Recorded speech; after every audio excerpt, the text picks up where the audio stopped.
reunidos aquí por Skype para realizar el debate y la socialización de todo el trabajo que hemos hecho en cuanto al diagnóstico psicosocial en el contexto educativo. Pertenecemos al grupo número 159 y vamos a darle paso a nuestros compañeros con la presentación. Está la compañera Alexandra, el compañero Wilmer y el compañero Emanuel, quienes respectivamente van a dar sus aportes de acuerdo a la parte del trabajo que de forma colaborativa realizamos cada uno de nosotros.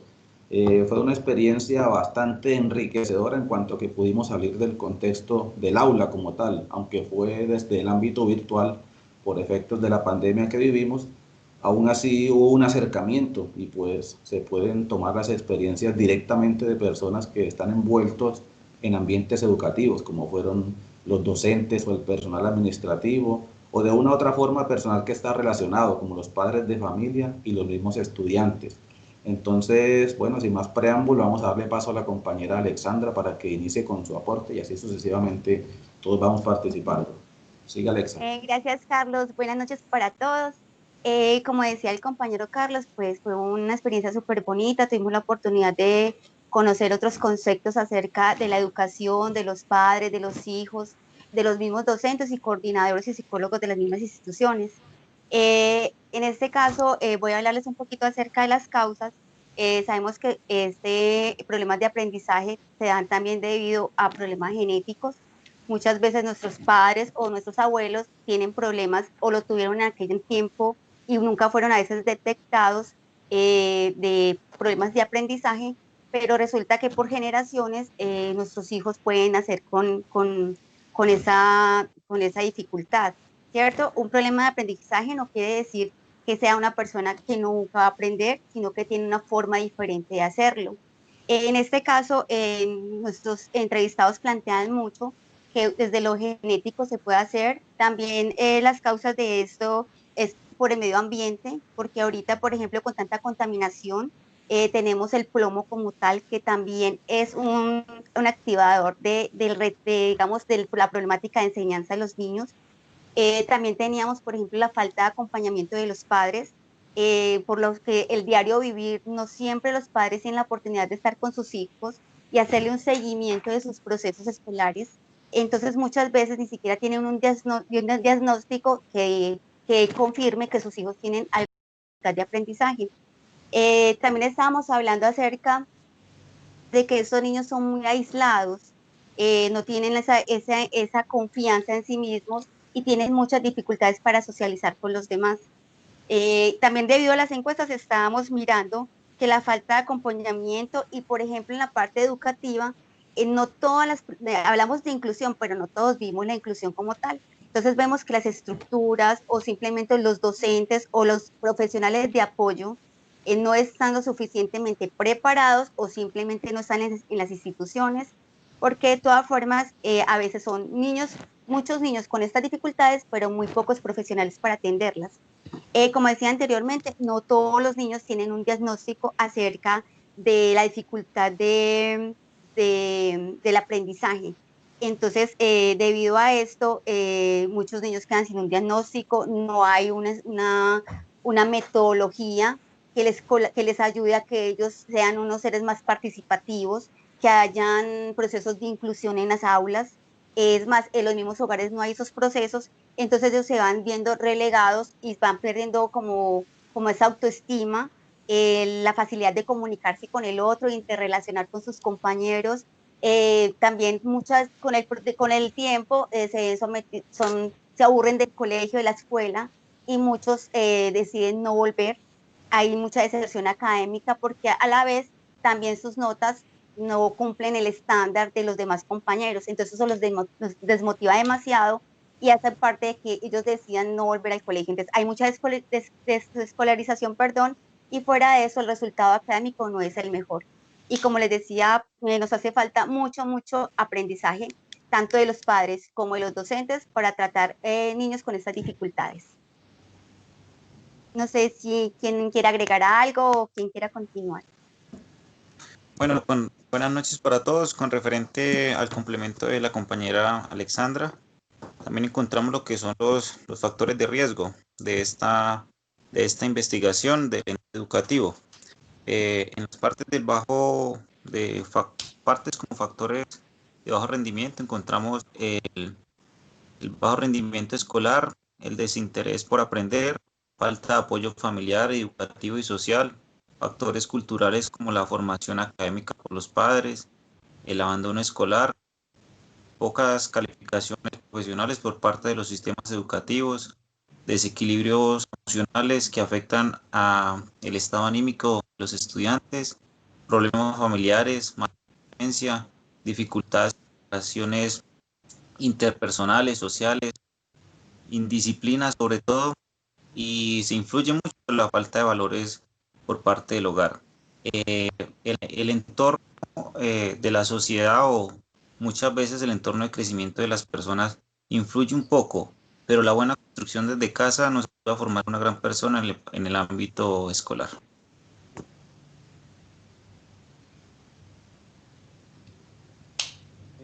Bueno, muy bien. Buenas noches para todos. Pues, agregando un poco a lo que han compartido la compañera Alessandra y el compañero Wilmer, pues una de las causas que yo pude percibir o que me respondieron a mis encuestados fue el afecto como una de las necesidades quizás primordiales o más importantes eh, que hay en los jóvenes o cualquier estudiante que tenga problemas de aprendizaje, porque el afecto es algo que va ligado muy de cerca a la persona, ya que si la persona se siente amada, se siente querida, se siente aceptada, tanto por sus familiares, que son, digamos así, su primera escuela, seguidamente por sus profesores y sus compañeros de aula, seguramente se van a sentir con confianza, se van a sentir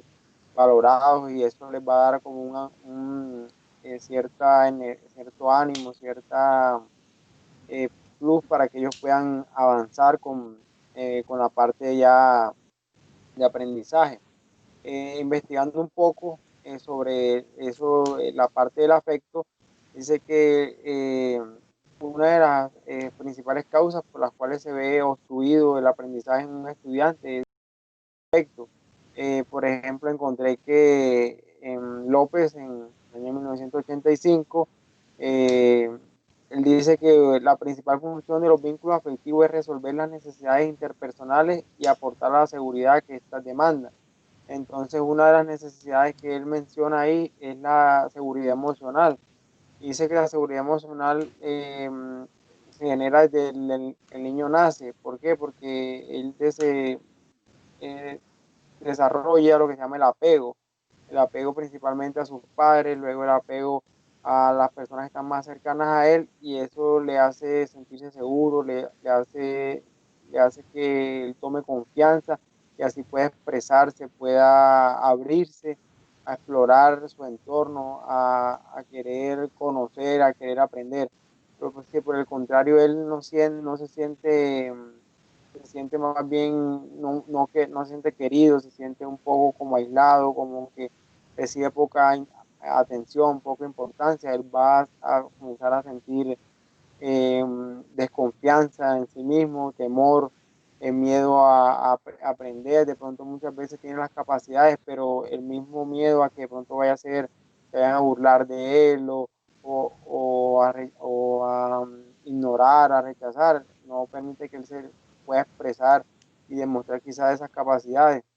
Entonces, un llamado a nosotros como futuros profesionales de la psicología, si en algún momento trabajamos en el campo educativo, para que dentro de nuestras estrategias o en la ruta que vayamos a seguir como psicólogo es inicialmente revisar esa parte, cómo está el niño efectivamente, tanto en su hogar, cómo son los profesores hacia el niño, si los tratan bien, porque sabemos que en muchas escuelas también se da autoritarismo, el docente no es lo que él dice y si el niño de pronto quiere dar una idea, trae una idea, de pronto investigó algo, estudió algo y quiere plantear una idea diferente o una estrategia diferente para que la clase sea más dinámica, si él de pronto quizás nota que el docente tiene la forma de enseñar, es muy rudimentaria o ya no está tan adecuada a lo que a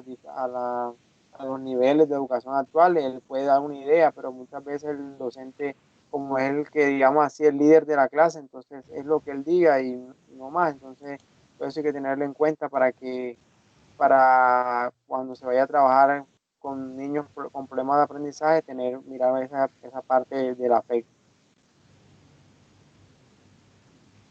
Sí, completamente de acuerdo y vamos a hacer entonces como un pequeño repaso como para concretar un concepto o una conclusión a la que hemos llegado con la investigación, reuniendo pues los diferentes referentes, si así podemos llamarlo, a nivel geográfico, porque veo que estamos ubicados todos en diferentes partes del país y eso también hace enriquecedor la experiencia y el trabajo que hemos realizado. Entonces, lo que nos compartía la compañera Alexa, y que es algo que debemos tener muy claro ya como estudiantes, que estamos en 10º semestre, creo la mayoría, es el factor biológico. Lo que comenta Alexa es de verdad bastante influyente. Sabemos que los complejos y los trastornos dentro de la psicología, la etiología muchas veces está fuera del contexto en el que trabajamos. De pronto las causas, como comentaba el compañero Emanuel, no están netamente en ese contexto educativo. Hay que hacer un acercamiento y analizar un poco más allá la información, mirar el otro contexto donde el niño se ha desenvuelto y, si es el caso, mucho más atrás. La parte genética que hablaba Alexandra, hay muchos factores predisponentes y entre ellos es el factor biológico. También importante lo que mencionas de esos elementos tóxicos o contaminantes como es el plomo. También le agrego ahí el asbesto. En Antioquia creo que también se manejan muchos elementos para la minería como el mercurio, que son bastante contaminantes y complejos, y en la parte genética ya está demostrado científicamente que afectan el rendimiento, especialmente en los niños, y el material genético.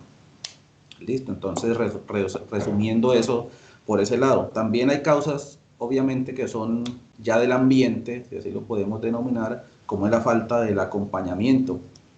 Tocaba Emanuel un punto muy importante y es como esa rigidez educativa que hay hoy en día, que en eso tiene bastante razón.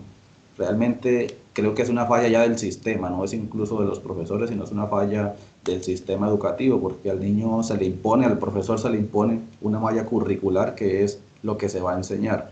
Y sí puede que muchas veces incluso el mismo maestro tenga ideas, pero es que el sistema ya le trae impuesto una malla curricular, unos principios, unos logros por los cuales se debe regir. Entonces, es un punto también bastante importante. Tocaba Wilmer algo muy importante también, que eran los valores desde el hogar, que se complementaba con la última idea que daba Emanuel, que era el afecto. Creo que sí es una solidez con la que llega un niño al ambiente educativo, es el afecto, es un principio de solidez muy importante. Un niño que tenga el respaldo de sus papás, pues por lo menos en una situación X o Y como la que estamos manejando ahora, por colocar un ejemplo, el bullying o cualquier problema, él lo va a comentar con sus papás o lo va a socializar, o va a encontrar ese espacio de esparcimiento y de confianza hacia uno de los familiares donde va a poder comentar eso. Finalmente, en el contexto educativo se maneja lo que es el docente orientador. Yo tengo digamos que la fortuna será en este caso de que mi hermana es docente orientadora en un colegio. Ella me comenta que la ruta de acción que toma un psicólogo normal, ella no es psicóloga, pero ejerce como trabajadora social y cumple en cierta forma ese rol. La ruta de acción que se toma en ese caso es que el docente que detecta el problema inmediatamente informa a coordinación o le informa al docente orientador, que sería el psicólogo. El psicólogo inmediatamente debe hacer un diagnóstico, una evaluación. Con ese diagnóstico, él va a determinar si el caso debe remitirse. Como esto puede generar un caso clínico, el psicólogo, hay que tener claro eso, el psicólogo, la persona que se desempeña como docente orientador, no está permitido para intervenir un caso clínico cuando esté desarrollando un trabajo o se esté desempeñando como psicólogo en el campo educativo.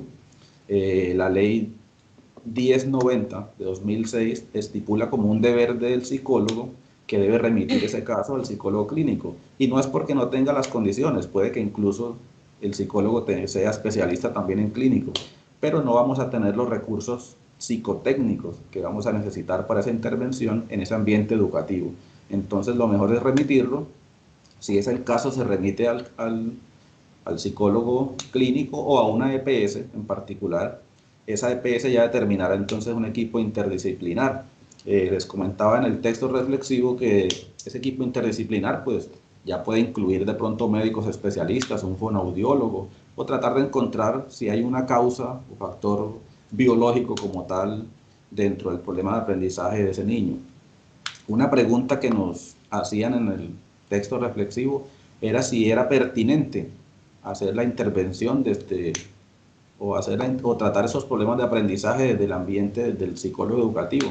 Creo que la psicología es la disciplina que es más pertinente para abordar estos casos de aprendizaje, porque es la disciplina con más recorrido, con más experiencia y con más virtud en los temas de procesos cognitivos. Sabemos que los procesos cognitivos básicos, que son la percepción, la atención y la memoria, dan paso a los complejos, que precisamente es el lenguaje y el aprendizaje. Entonces, ¿quién más que un psicólogo dentro del contexto educativo para atender estas problemáticas? Creo que hasta aquí llega entonces nuestra reflexión y el consolidado de lo que hemos realizado en las diferentes entrevistas de nuestra investigación. Si alguien tiene algo para agregar, pues es el momento para hacerlo. No, yo Es quería claro. como agregar, espérate, qué pena, cortitico, sin embargo, lo que hace el Estado, y el Estado siempre habla de la inclusión como tal, pero en realidad no vivimos la inclusión, entonces que también sea un llamado para vivir en realidad la inclusión, para ponerte en los zapatos del otro. Entonces, ese es mi llamado. Yo trabajo con personas con discapacidad y es muy bueno ponerse el zapato del otro porque uno muchas veces dice, bueno, ese niño es bruto, pero en realidad conoces el contexto de ese niño. Entonces, de ese prejuicio de que si no haces bien la tarea es porque eres bruto, no, tiene una manera de aprender diferente a las demás, pero no significa que tengan menos capacidades y habilidades que los demás. Por eso es que el Estado y las instituciones deben desarrollar metodologías que en realidad sí contribuyan al desarrollo de ese niño. Eso es todo. Bueno,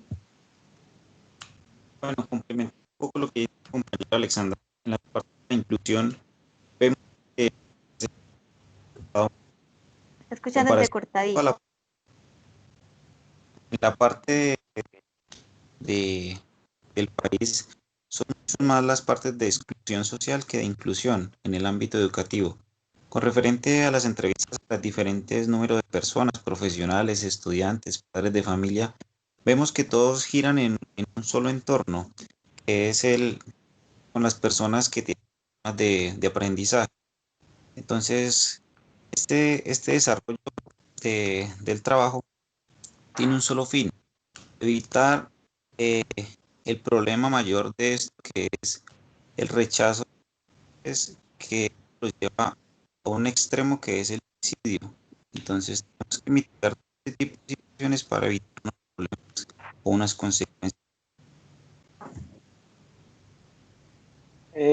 Sí, yo, pues, con respecto a lo que decía el compañero Wilmer y la compañera Alexandra, es muy cierto, o sea, la parte de la inclusión pienso yo que también va desde la gestión que haga el psicólogo dentro de la institución educativa, de verificar o asesorarse o percatarse qué estudiantes presentan problemas de aprendizaje. ¿Para qué? Para que junto con los administrativos, padres de familia, busquen las estrategias más adecuadas para que esos niños puedan de alguna u otra forma adquirir el conocimiento, porque lo que decía la compañera es cierto, o sea, no es que son niños que sean incapaces intelectualmente para aprender, sino que quizás su forma de aprender varía por lo que quizás, por ejemplo, en las personas que yo entrevisté, una de las profesoras me decía que ella manejaba unos niños con autismo,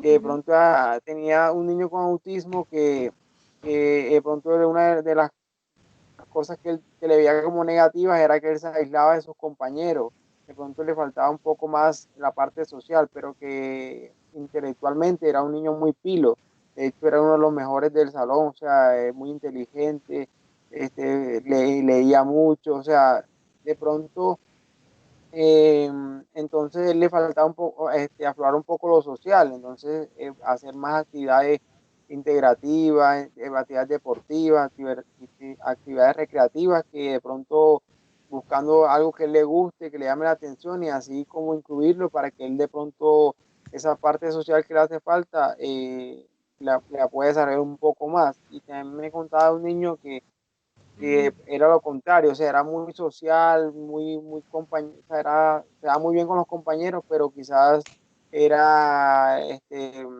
perezoso para las tareas, quizás no le preguntaban algo y no, o sea, no se concentraba. Entonces, buscar la forma de que la forma como se presente la clase, todo eso, sea interesante para todos en general y especialmente para ese estudiante para que logre concentrarse.